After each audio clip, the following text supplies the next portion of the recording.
Olá, amigos da Avante, tudo bem? Hoje vamos falar sobre dois pontos específicos trazidos pela MP 905 de 2019. Na semana passada, no dia 12 de novembro, no mesmo dia que foi publicado no Diário Oficial da União, a MP, nós falamos do contrato de trabalho verde e amarelo. E hoje vamos falar sobre dois pontos específicos, quais? O primeiro sobre a extinção da contribuição social e o segundo sobre o fim do acidente de trajeto.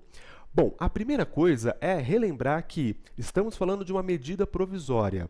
E toda medida provisória, conforme o artigo 62 da Constituição Federal, ela tem um prazo para ser votada pelo Congresso Nacional e ser convertida definitivamente em lei.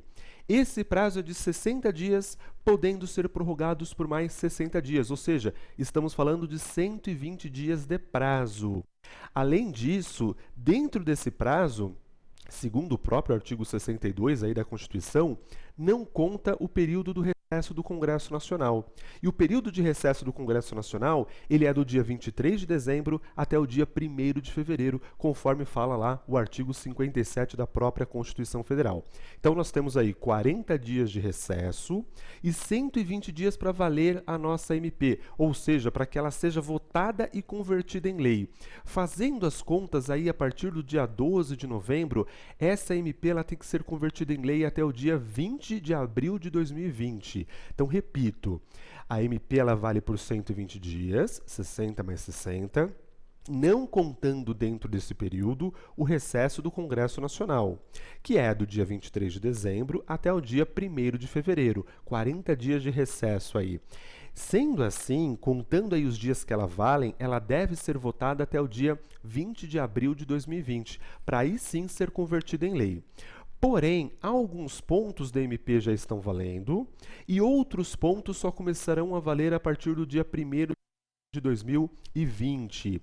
E o ponto que eu vou tratar aqui especificamente neste momento, a extinção da contribuição social, essa só vai começar a valer no dia 1º de janeiro de 2020. Então vamos lá. O artigo 24 da MP 905 de 2019, ele extingue a multa dos 10%, a multa adicional dos 10% do Fundo de Garantia, a contribuição social. Lembra que quando nós demitimos o empregado, nós pagamos para ele 40% de multa do Fundo de Garantia e 10% para o governo. Por isso que a multa totaliza 50%, 40% para o trabalhador, 10% para o governo, a título de contribuição social. Esses 10%, essa multa adicional, a contribuição social, ela já era para ter sido extinta em 2013. Mas, na época, o governo federal acabou vetando uma lei que tinha sido aprovada pelo Congresso. Na época, a presidente Dilma acabou não deixando isso para frente. Agora não.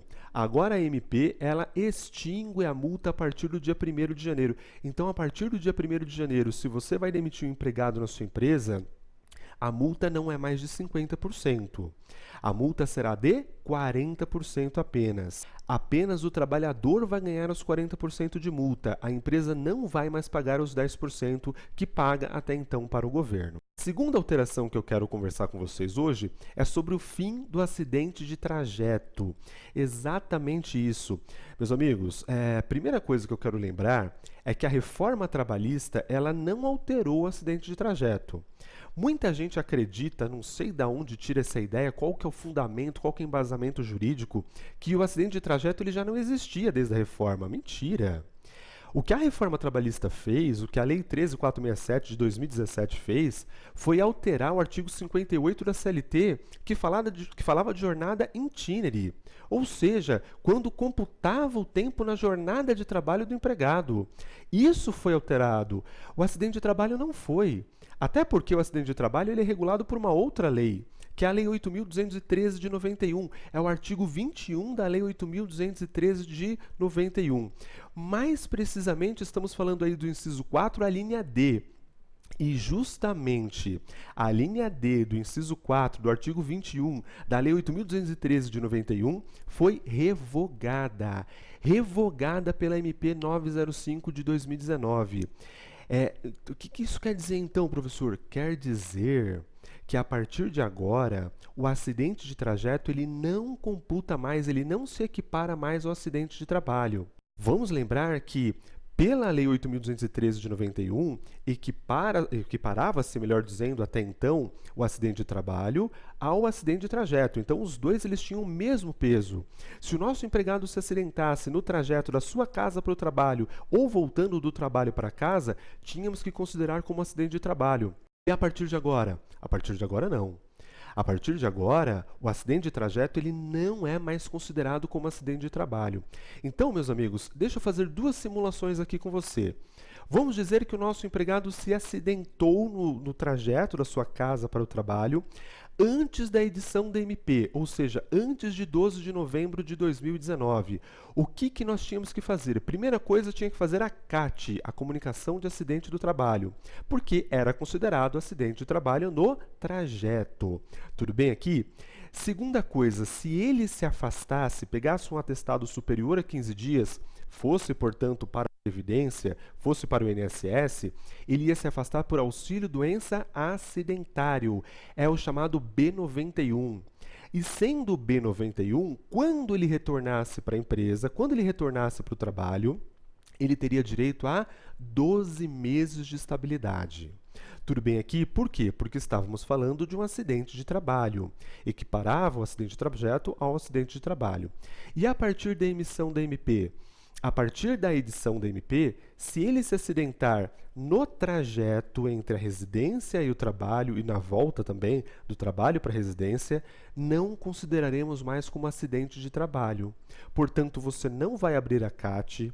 Caso ele vá para a Previdência Social, caso ele pegue um atestado superior a 15 dias, o auxílio-doença que ele vai receber é o auxílio-doença comum, ou seja, é o B31. E quando ele retornar para a empresa, quando ele tiver alta do auxílio-doença, ele não vai ter direito à estabilidade. Por quê? Porque estamos falando de um auxílio-doença comum, e o auxílio-doença comum não gera, por lei, direito à estabilidade, claro, salvo acordo ou convenção coletiva que tenha aí alguma estabilidade no caso. Tudo bem? Legal? É importante dizer que o FAP, o Fator Acidentário de Prevenção, ele já não computava os acidentes de trajeto desde 2017. Então, em relação ao FAP, não muda nada com a edição da MP 905 de 2019. Tudo bem? Bacana? Legal? Esse e muitos outros assuntos nós tratamos nos cursos aqui da Avante RH, mais especificamente no curso de formação em analista de DP. Eu te convido a entrar no site da Avante RH e conhecer o conteúdo programático desse curso, que é sempre 100% atualizado. Se esse assunto para você foi relevante, foi importante, se você gostou do vídeo, não deixa de dar um like no vídeo, não deixa de se inscrever no nosso canal e compartilhar esse vídeo com as outras pessoas que também trabalham na área. O intuito da Avante é disseminar informação, e a informação de qualidade, a informação embasada. Tudo que nós estamos falando aqui está dentro do contexto da MP 905 de 2019. Aliás, eu acabei não comentando, mas quando eu falei que ela revoga a linha D do inciso 4 do artigo 21 da Lei 8.213 de 91, eu acabei não dizendo que quem revoga, qual é o inciso que revoga, é o inciso 19 do artigo 51 da MP 905 de 2019. Então, é o inciso 19 do artigo 51 da MP que faz essa revogação do artigo que eu comentei agora.